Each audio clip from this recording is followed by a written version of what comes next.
Welcome back, and thank you so much for tuning into my podcast this week. I have an amazing team of humans that have decided to come on board with me and help me get all the podcasts back on YouTube. For a while, I was putting up videos, but it was a lot to be able to film in high quality and record the podcast at the same time. And so I ended up dropping the YouTube piece, but we are back on board. So if you're listening to this on podcast, you can also find it on YouTube.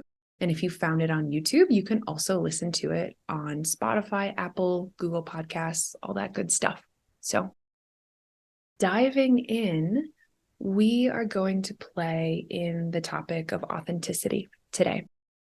And in terms of definitions of authenticity, it's funny, when I do these podcasts, I don't really look up information. I just speak for where I come from and what I experience as a therapist. But in terms of giving you a definition of authenticity, when I think of being authentic, right, there's like a movement outward. To be authentic means being open, having permission to be your authentic self.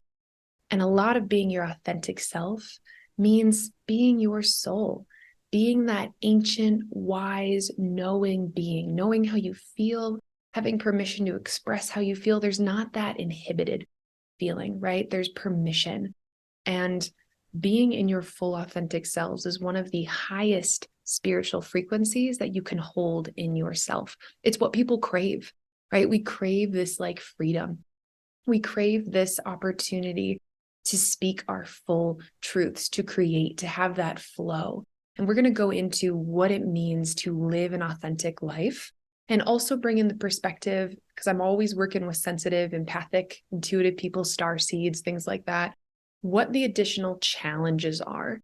If you are a person that experiences energy kind of more on steroids, or it's hard sometimes to create good energetic boundaries, there can be extra barriers to being authentic because you feel so much around you. So it can even get kind of confusing in trying to identify who you are and how to stay connected to that, and to stop being fearful or overprotective of other people or codependent on other people, all those little nuances in there. So if we start with authenticity, kind of the definition or my definition or feeling or sense of it is being able to connect with your soul essence or authentic self. I kind of put those parallel to each other. And your soul essence, everyone has a unique soul essence, a frequency that they emit. It's like your fingerprint, right? There is something very unique about the way that you show up in the world. And from the perspective that this is maybe not your first rodeo as a soul, maybe you've had multiple lives. From the Buddhist perspective, it's kind of where I come from with these things. There's a lot of awareness and experiences that you've had. There's a lot of trust because of the experiences that you've gone through. And so sometimes being authentic in a way is giving yourself a lot of credit and feeling into, wow, I've been through a lot. I've learned a lot and I can do a lot. Okay. So authenticity on a soul level, the closer you can get to living life from your purpose, your soul, your essence, even your values, we could equate some of those words, you're going to drop into freedom. You're going to drop into the sense of being able to relax into being yourself. And the reason I bring up this topic specifically is because a lot of times when people are struggling with mental health issues or emotional issues, sometimes it is more so an inauthenticity issue. It's kind of a tongue twister, is an inauthenticity issue. So when you are not able to be authentic, if we take the example of, perhaps identifying as a queer person, if I don't have spaces to be able to express this part of myself, if I don't have the ability to be able to share the full expression of who I am, my identity, I will probably start looking for spaces where I can be more authentic. Say I grew up in a family system that doesn't support queer identities or doesn't support the idea of not being straight, right? Or heterosexual or heteronormative, or some of these bigger words to describe identities or sexuality, gender, things of that nature. If you grow up in a system that doesn't support that, it's going to feel heavy. it's going to feel like you're not enough in a way, which isn't true, but it's a system that has taught you that identifying in a certain way is safe or healthy, and some parts are not. And so if you're not able to show up in that space, right? If we take the I example, I might start looking for support groups online. I might start reading queer literature. I might start going into chat rooms or dating spaces. I might go to clubs. I might dress up, right? And take on some kind of cool self-expression that no one's really aware of, right?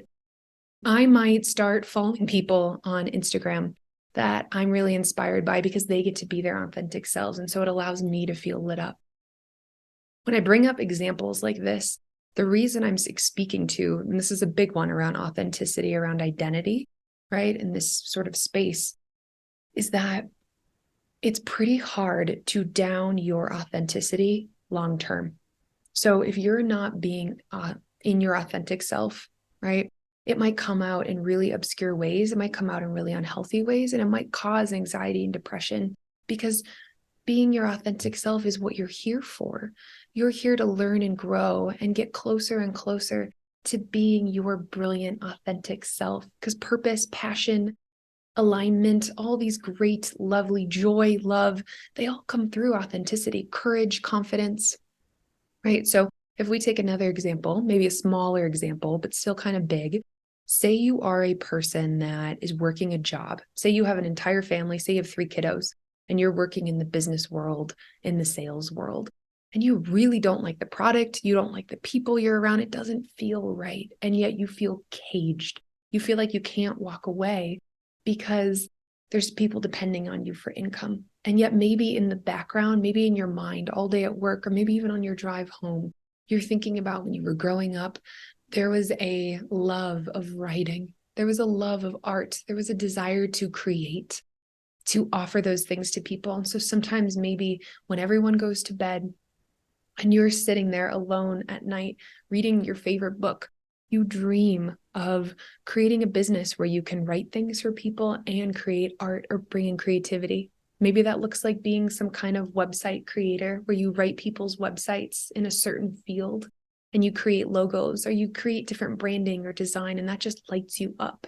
But there's so much fear around walking away or disappointing people, or maybe there's a projection that people that do those things are a certain way, right? Or whatever programming you got plugged into that's never been you. All of a sudden, that inauthentic feeling of trading your time and energy for something starts to weigh heavier. And sometimes this is where addiction can come in for people, right? So if you spend your whole day doing something that doesn't feel authentic or right, you might come home and notice, I pour myself a cocktail. Sometimes I end up smoking pot, or I kind of zone out on the TV because I don't want to feel anymore. I don't want to experience that low that I experience when I'm in my day. And this is sometimes where mindfulness comes in. If you're aware of these feelings, a lot of people are afraid, because if they become aware of these feelings, then they're scared of change. But change doesn't have to be scary. Most of the time when I see people being their authentic selves, that feeling of being able to have your full freedom, your goodness, your self-love, your alignment, it's worth the world. It's worth the world. There's a whole level of freedom that comes from that. And just because you want to be your authentic self and you feel blocked by it, the tricky part is people can feel those blocks because they start coming out through emotions. And this could happen if we take this example again of the person who is in the sales industry. They might start getting really frustrated. Maybe it's certain behaviors that they do, but maybe they find that there's a lot of anger and they're lashing out at their kids. Maybe when they're driving home from work in rush hour, they're like weaving between people. You ever see that, right? Where you're on the highway and someone seems really impatient and they're weaving back and forth, but they're not really getting any farther, and they're honking their horn and they're tailing people and they're, flipping people off. And there's all this anger in their space. And a lot of times when I see that, I'm like, wow, they're really going through something, because they're trying to move energy that's happening, that's uncomfortable in a different part of their life, and they're not able to express it. And so they're using this medium to express that energy. But does it have to do with the person going 2 miles per hour under the speed limit in front of them? Probably not, right? Does it have to do with the fact that they have to wait in traffic? Maybe there's some frustration there, but their behavior isn't matching the situation. And so if you're a person where you're like, noticing while it's happening, you're like, wow, I'm yelling at this person, or I'm getting upset. And you're like, the scope of what's happening does not match my reaction to it. It usually means you're shoving something down. It means that you're not able to be authentic in a certain part of your life, or express something, or say something, or make a decision, and it's coming out in these big ways. It is very, very hard to hide your authentic self. And so a lot of people just say, I'll just keep shoving it down, but it comes out in these different ways, and people can feel it. People can feel when someone is clogged or not able to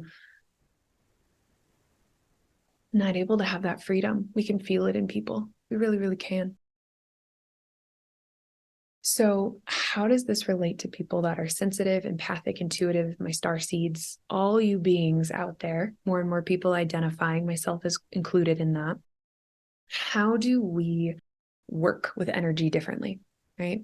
So as a sensitive person, you are going to feel energy at higher levels. Sometimes, especially highly sensitive people, my HSPs, if you can, lights, sounds, all of that, it feels kind of invasive in your space. And sometimes it can feel like there's not permission to be your full self. And so sometimes this idea of authenticity, sometimes it feels like there's not enough room, or there's not enough space, or you feel bombarded by things, you get kind of blurry, or there's people pleasing. If you can feel other people's needs or energies, it feels hard sometimes to say, I can tell this person wants this and they can take care of themselves. That is a big thing I see. This is a whole other topic, and perhaps we'll go into it, around trusting other people to take care of themselves. But it is one of the biggest blocks I see in sensitive and empathic people, is they don't trust that other people can take care of themselves. And so sometimes they make decisions that are inauthentic based off of not trusting other people's energies, actions, things of that nature. And then resentment starts to build.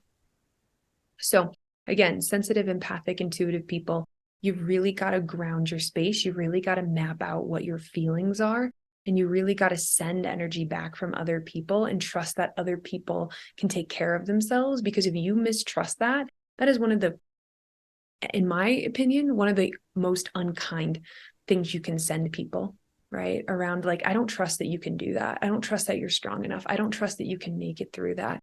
That's a really icky feeling to send someone. And so if you're sensitive and you can feel people's pain, you also have to work with, how often do I trust that other people can take care of themselves, or that they're strong enough to make it through, or creative enough to come up with something? So again, lots of pieces here. Now I'm thinking I'm going to do a whole one on trusting other people. But sensitive, empathic, intuitive people, star seeds, things like that, we really want to make sure that you stay aligned in your best self, and notice where the blocks to being your authentic self are. Because otherwise, like I'm speaking and like I'm saying, resentment starts coming through in really big ways. So what's a small example that I see in people around authenticity? Well, take me, I'll use I statements for this one here. But I find I grew up with this sense of, again, kind of the grit, kind of do it yourself, kind of don't trust other people. There's kind of like a chip on the shoulder for not letting like other people help in some ways. And it blocks love. What I realized that it kind of felt growing up like, oh, there's like this ability to be strong and to get through things and to not need other people. And that's great in some ways. But what I noticed is that some of the patterning that I grew up with blocked love. It blocked care. And when it blocks love and care, it doesn't allow me to heal things. If you ever want to heal something, you want to be in community, because you're going to heal a lot faster. If you do something on your own, it's the slow road. You feel really confident a lot of the times and like you got through something, but it takes longer to be able to do those things. So an example, a small example I can give you, and I'll bring in a prop for this one. I am one of those humans that loves bhakti chai. I don't know if bhakti exists near you, but I love the gingery, spicy. I get bhakti chai lattes a lot. And there's a coffee shop near my work, near my office space. And there's a lovely being I see there often. And normally she's on the cash register. And so I walk in, I stand in line, I notice she's on the hot bar. She's the person making the drinks, right? So she's not able to talk or connect. And I'm like, okay, sounds good. And I order my drink, and then I go stand by the coffee bar and wait. And when she's done with the drink, she hands it and she goes, "Oh, hi, Xandra." And she was like, "I love your dress. It looks really good." And so we pause. What do you think my reaction was in that moment? My face did this. Thanks. My voice went up a little high. My face kind of scrunched. My stomach went, I went, thanks, like a really cheesy picture, right? And so a really, really important part for me, and I've been working on this a long time, is understanding that authenticity and inauthenticity, they're on a spectrum. It's not just like I'm being authentic or I'm not being authentic. What is 100% authentic Xandra, right? But for me, it's working on things in parts. It's noticing my body language, because a lot of times when we're inauthentic, the body doesn't lie. You'll see people cross their arms. You'll see people kind of like get smaller in some sort of way. You'll see people get more tense. When we're authentic and we're just letting energy in, energy moves in, moves out. There's a flowing. There's a way that we move energy out and we take it in. There's this exchange, right? Almost like an Xfinity symbol, like an infinity symbol, like my logo. And so I noticed right away, there was a block there. And so what I did is I looked at her and I said, thanks. And then I said, oh, I was like, I'm really trying hard to learn how to take in compliments, and you were good practice for this morning. And she was like, hey, glad to be that person for you. And we laughed and we walked, I walked away. And then I was like, oh, okay. So I got to be authentic there. I got to name that stickiness that happened in my system. And that felt good to be able to do it. And so kind of checking in with yourself as you're listening to this or you're watching this video. How good are you at taking in compliments and being your authentic self if someone offers you kindness? Can you take that energy in, or do you block it immediately based off of some kind of patterning? I find that with compliments, especially with people that I know, I do this really fun practice. And it will be, perhaps I come down the stairs in the morning and my partner goes, oh, love, you look really good. Your hair looks good. If I go, or I start blocking it, usually what I do is I pause and I say something like, I have to do my compliment practice. I'm going to try to take all of it in, or I'm going to try to get up there in like the 80 to 90% and take it in, because I think I only took it in like 20 to 30%. And I want to get the full healing frequency. I want to be able to take it in, because it's like I spend an hour showering, blow drying my hair, combing it, doing all this stuff. Like I'm trying, and I'm succeeding and making my hair look decent for the day. So it doesn't feel inauthentic if someone compliments me. I already agree that my hair probably looks good for the day, hopefully. So for me to block it, that's inauthentic, because that's not what I believe. A lot of times when people say, or compliments or things like that start happening, people will go, oh yeah, I tried. Or they'll kind of brush it away and say like, oh yeah, oh, it's an old dress or something along those lines. And so what I try to do with my partner is I will say, okay, I'm going to fully take it in this time. Can you say it again? And I'll close my eyes and I'll take a deep breath, and he'll say the same thing over. Hey, love, your hair looks really good today. And then I allow that frequency, almost like water, almost like air, to reach my heart space, to soften it. And I say, thank you. That really means a lot. It took a long time to brush it today. No, I'm just kidding. But, not putting the qualifier at the end, but try it. It's even hard for me, even in this example, to fully take it in and not try to qualify it. Just say, thank you. Thank you for saying that. It really makes me feel good. Right? Letting people's energy, love, connection, letting it in, that actually feels authentic. Our nature, authentic nature, is wanting to connect with people, wanting to share love, wanting to give, and wanting to receive. That is most people's authentic nature. And the tricky part is most of the time inauthenticity starts in childhood. Starts in teenager, young adult, adolescent, because there's all this individuation, but there's all this comparison energy. So we want to be our authentic self, and yet we're constantly comparing ourselves to other people. And so by the time we get into adulthood, it can take a lot of time to start digging backwards, taking off the mask, taking off the layers, because it can feel like that's who we've become. And yet it's not who we are, because if it's who we are, we wouldn't be acting in certain ways. We wouldn't be reaching for certain things that are maybe aligned more with addiction. We wouldn't have anxiety or depression maybe about certain things if we were in alignment, if we were in full authenticity. So I'm going to leave you with this idea or concept. I like to play with colors a lot, being able to be your full authentic self. And I tend to be a person that hangs out on the lavender spectrum. I love lavender, the feeling, the essence of it. And so sometimes when I leave for the day, I sit in my car and I imagine painting my whole self in lavender, almost as if I could paint the whole inside of my body or light my whole essence up in purple. And as I go out through my day or in my interactions, I try to maintain that color or that essence. And if there's something that I do that causes me to constrict or not take something in, I usually can see a different color. I'll close my eyes and I'll be like, oh, I was feeling lavender, but now all of a sudden I'm orange, or there's like a yellow, or there's some kind of foreign energy that doesn't actually feel like my authentic self.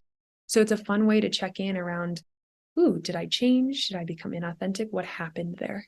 So if I can tell you anything, especially as an empath, an intuitive, sensitive person, starseed, whatever you want to call it, if you're a feeler, if you're a person that is trying or succeeding to be in alignment with your highest self, look at the spaces in your life where they don't feel authentic, whether it's in a playful way, like the color thing that I shared, whether it's playing the compliment game that I talked about, or looking at your purpose, your identity, some of these bigger things, your behaviors.